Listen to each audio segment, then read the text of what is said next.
ہمارے بزرگ تھے ساتھی فوت ہو گئے، تو ان کا بیٹا PIA میں کیپٹن تھا، جہاز اڑاتا تھا. تو انہوں نے کہا بیٹا نماز پڑھ لیا کر. کہا ابا فرصت نہیں ملتی، بہت کام ہوتے. کہا اچھا چلو نماز کے وقت ایک آدمی کو دعوت دے دیا کر، 5 نمازیں ہیں، 5 دفعہ دعوت دے دیا کر. وہ کہنے لگا میں دعوت دوں؟ خود تو میں پڑھتا نہیں، دوسرے کو کیسے دعوت دوں؟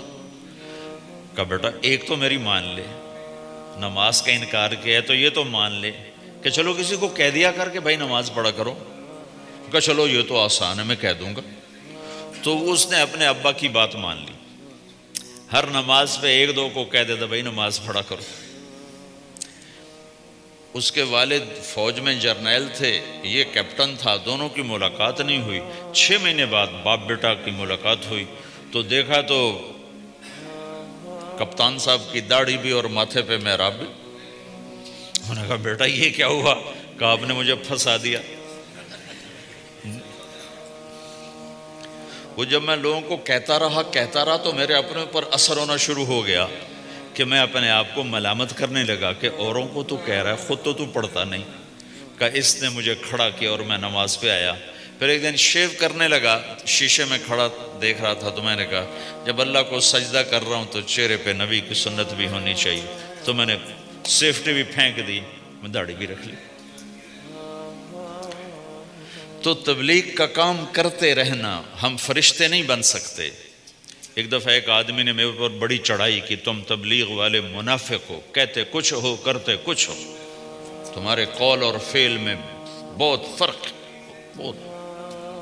جب ان کا غصہ اتر گیا تو میں نے ان سے کہا بھائی 100 نمبر تو اللہ نے بھی نہیں مانگے، آپ کیوں مانگتے ہو؟ اللہ نے کہا ہے فَمَنْ ثَقُلَتْ مَوَازِينُهُ، جس کی نیکیاں بڑھ جائیں گی گناہ تھوڑے ہوں گے تو پاس کر دوں گا. تو 100 نمبر تو اللہ نے بھی نہیں کہا کہ ایک گناہ تیرے کھاتے میں نہیں ہونا چاہیے. 100/100 نمبر لے گا تو جنت دوں گا، نہیں تو ریپٹ مار کے جہنم میں ڈالوں گا. تو 100 نمبر تو اللہ بھی نہیں مانگتا، اسے پتہ ہے میرا بندہ کمزور ہے، کبھی گناہ کرے گا کبھی نیکی کرے گا. تو وہ کہتا ہے جس کے پاس 51 نیکیاں ہوئیں اور 50 گناہ ہوئے تولوں گا تو 51 جھک جائیں گے نا، 50 معاف. مثال دے رہا ہوں، ہمارے علاقے میں ایک ذمہ دار تھے، وہ ذکر بھی بہت کرتے تھے، گالیاں بھی بہت دیتے. ادھر سبحان اللہ تیرے فلانے، الحمدللہ کے ساتھ ایک پھکڑ تولتے تھے.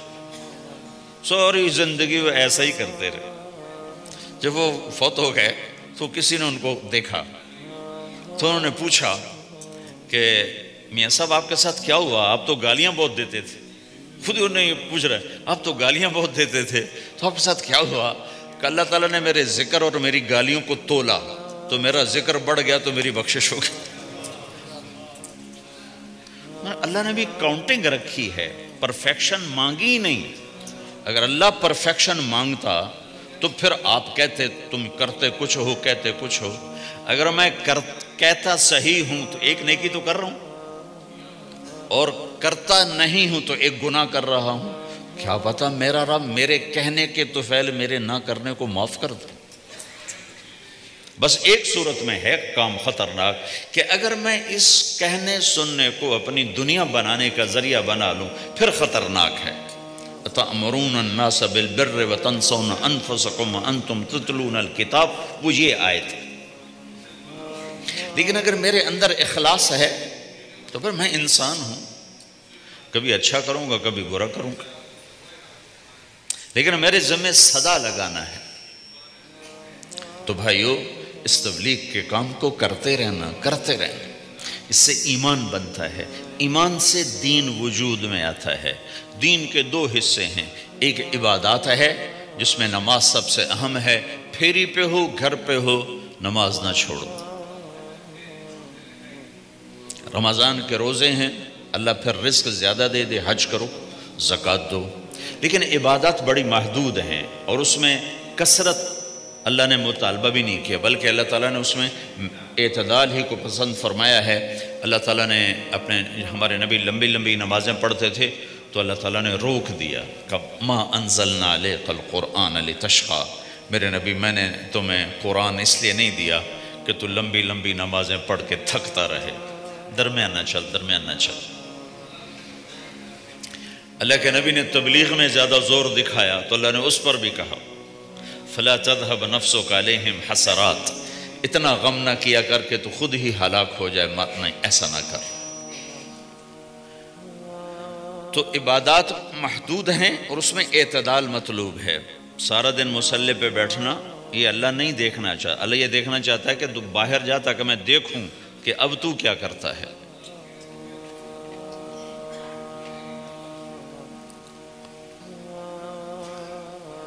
دوسرا حصہ اس کا اخلاقیات ہے، آپس کی معاشرت ہے۔ دین جو اثر انداز ہوتا ہے وہ معاشرت سے اثر انداز ہوتا ہے، عبادت سے نہیں، عبادات سے نہیں۔ عبادت تو مسجد کے اندر ہے یا مصلی پر گھر کے اندر ہے، روزہ اندر کی چیز ہے، حج بیت اللہ میں ہے، زکوٰۃ مسلمان کو دی جاتی ہے۔ تو دنیا میں دین پھیلنے کے لیے اور اپنوں کو دین کے قریب کرنے کے لیے جو سب سے بڑا عمل ہے وہ بھائیو اچھے اخلاق ہے۔ یہ دوسرا حصہ میں آج بیان کرنا چاہتا ہوں۔ اللہ کے نبی نے فرمایا ایو عُرَى الاسلام اوثق، مجھے بتاؤ اسلام کا سب سے مضبوط عمل کیا ہے؟ تو صحابہ نے کہا الجہاد، یا رسول اللہ جہاد۔ اسلام کا سب سے مضبوط عمل کیا ہے؟ صحابہ نے کہا جہاد۔ تو آپ نے کہا وَحَسَنٌ وَمَا هُوَ بِهِ، ہاں ہاں جہاد بہت اچھا عمل ہے لیکن سب سے بڑا عمل نہیں ہے، سب سے مضبوط عمل نہیں ہے۔ ان کا جی الصلاۃ، نماز۔ تو آپ نے کہا ہاں وَحَسَنَةٌ وَمَا هِيَ بِهَا، نماز بھی بہت اچھی چیز ہے لیکن وہ نہیں جو میں پوچھ رہا ہوں، سب سے اعلیٰ، سب سے اوپر، سب سے مضبوط نہیں۔ پھر انہوں نے کہا جی الحج، حج۔ تو آپ نے کہا حج بھی بہت اچھا عمل ہے لیکن وہ نہیں جو میں نے پوچھا ہے۔ پھر صحابہ نے کہا جی روزہ، آپ کا روزہ بھی بہت اچھا ہے لیکن وہ نہیں جو میں نے پوچھا ہے۔ تو پھر صحابہ نے کہا یا رسول اللہ پھر آپ ہی بتائیں، ہمیں تو نہیں پتہ۔ تو ہمارے نبی عبادات سے اوپر لا رہے ہیں، اپنے ساتھیوں کو عبادات پہ قائم کر دیا۔